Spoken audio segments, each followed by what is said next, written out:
अस्सलामु अलैकुम रहमतुल्लाहि व बरकातुहू। आपके अपने चैनल महफ़िल अमलियात में आपका बहुत बहुत खैर मर्तब है। और आज आपके सामने दफीनी की खोज का अमल लेकर हाजिर हूँ। हमारे एक भाई ने, जो कि मध्य प्रदेश से हैं, उन्होंने मुझे मैसेज किया था कि हज़रत मेरे घर में दफीना है, क्या आप उसे निकाल सकते हैं। इसलिए आपके सामने ये वीडियो लेकर हाजिर हूँ और उम्मीद करता हूँ कि आप इस वीडियो से फ़ायदा उठाएंगे। इस वीडियो को आप लोग आखिर तक देखें ताकि आपको सारी चीज़ें समझ में आ सके।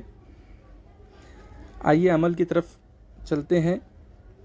एक रिवायत के मुताबिक ज़मीन के अंदर जो कुछ भी ख़ज़ाइन मदफन है वह सब जिन्नात के हैं और जिन्नात ही इनकी हिफाजत करते हैं। लिहाजा अगर इन ख़जानों के चक्कर में अपनी उम्र और सलाहियतें ना ज़ाया की जाए तो अच्छा है। लेकिन चूँकि हमारे चैनल को हमें एक मुकम्मल अमलियात का हदिया कारीन तक करना है, इसलिए इस मौजू को बिल्कुल नज़रअंदाज करना मुनासिब नहीं था। अमलियात की तकमील के पेश नज़र हमें इस मौजू पर इल्मी मवादा इकट्ठा करना पड़ा कि जिस मौजू से हमें कोई ख़ास दिलचस्पी नहीं है। आजकल ये मौजू बहुत गर्म है, इसमें कोई शुबहा नहीं कि बेशुमार जगहों पर ख़ज़ाइन मदफन है। हमारे मुल्क में राजा महाराजा और शाहान मुग़ल के बताए हुए बहुत से किलों में आज भी इतने ख़ज़ाने मदफन हैं कि इनसे एक दुनिया ख़रीदी जा सकती है, लेकिन उन ख़जानों तक इंसानों की रसाई नहीं हो पाती। अक्सर आमलीन इस इल्म से नाबल्द हैं जो ख़जाने तक पहुँचे और इसे निकालने के लिए ज़रूरी होता है, अक्सर इस बारे में नाकाम ही रहते हैं।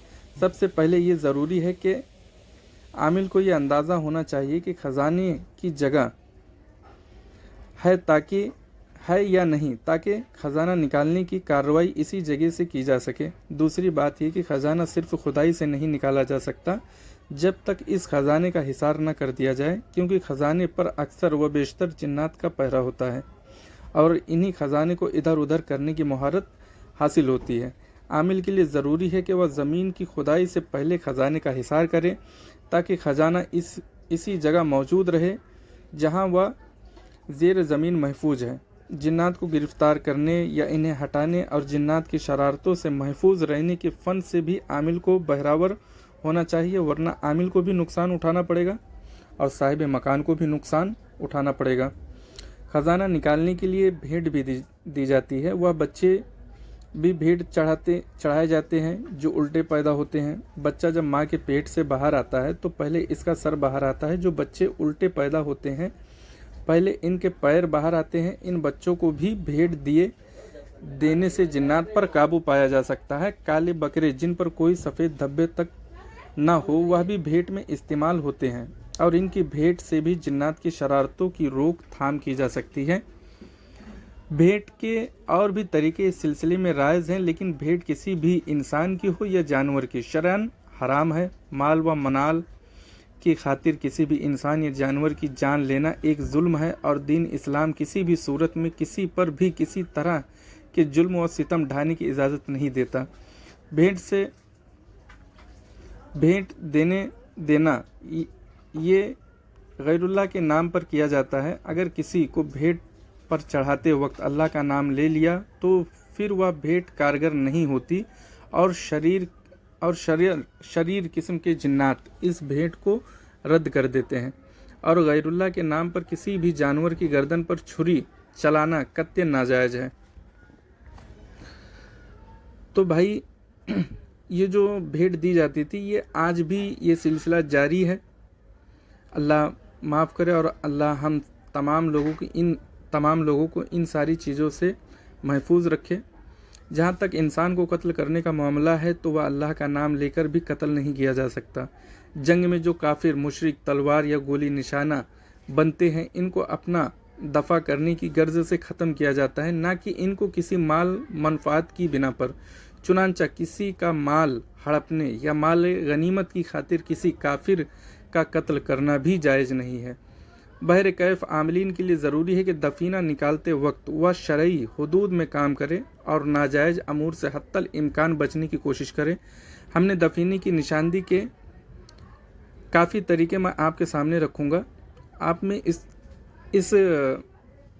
इस अमल में आपको जो भी पसंद आए आप उससे फ़ायदा उठा सकते हैं और दफीने निकालने के तरीके पर भी कुछ रोशनी डाल दी जाएगी। आमिलीन के लिए ज़रूरी है कि वह इन तरीक़ों से इस्तिफ़ादा करने के साथ साथ इस मौजू पर अपनी मालूमात को मुकम्मल करे और दफीने को जायज़ तरीक़ों से हासिल करे, फिर जायज़ तरीक़ों से ही इसको इस्तेमाल करे, वरना आमिलीन दीन व दुनिया के हिसाब के ज़िम्मेदार होंगे। ज़ेर ज़मीन दबाते हुए एक मुद्दत भी मुतय्यन की जाती है। मुद्दत पूरी हो जाने पर ख़जाना खुद भी बाहर निकल जाता है या इसको निकालने में जिन्नात कोई मज़ाहमत नहीं करते। अगर मुद्दत पूरी ना हुई हो तो फिर जिन्नात की रेशा वदानियों का सामना करना पड़ता है, आम तौर पर जिन्हें औलाद को ख़तरात झेलने पड़ते हैं।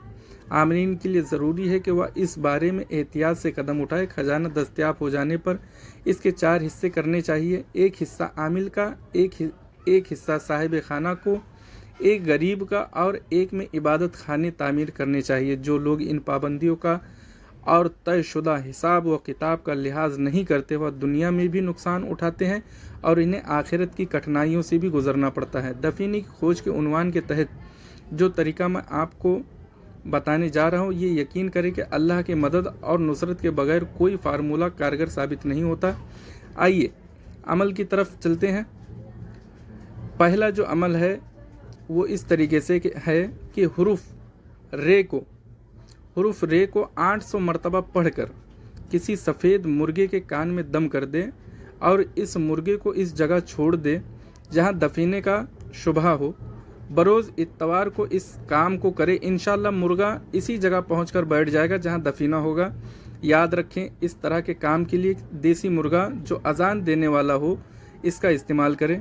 इस तरह के कामों के लिए फार्म का जो मुर्गे या मुर्गी होते हैं ठीक नहीं होते हैं। दूसरा तरीका यह है कि हुरूफ काफ को किसी कागज़ पर 20 मरतबा उरूज माह में लिखे और इस कागज़ को तावीज़ बनाकर मुर्गे की गर्दन में डाल दे और मुर्गे को इस कमरे या मकान में छोड़ दे जहां दफीने का शुबहा हो।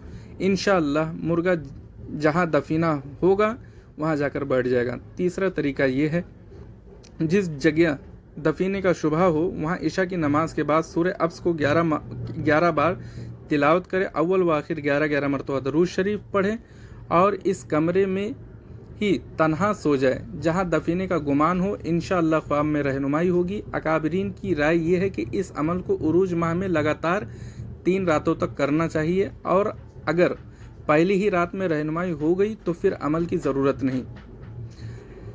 ये 3 अमल थे जो कि बहुत ही प्यारे और नायाब अमल है। मैं आपकी खिदमत में इसको पेश कर दिया हूँ। अब आप लोगों को जो भी अमल पेश आए, पसंद आए, उस अमल को आप करें और फ़ायदा उठाएं।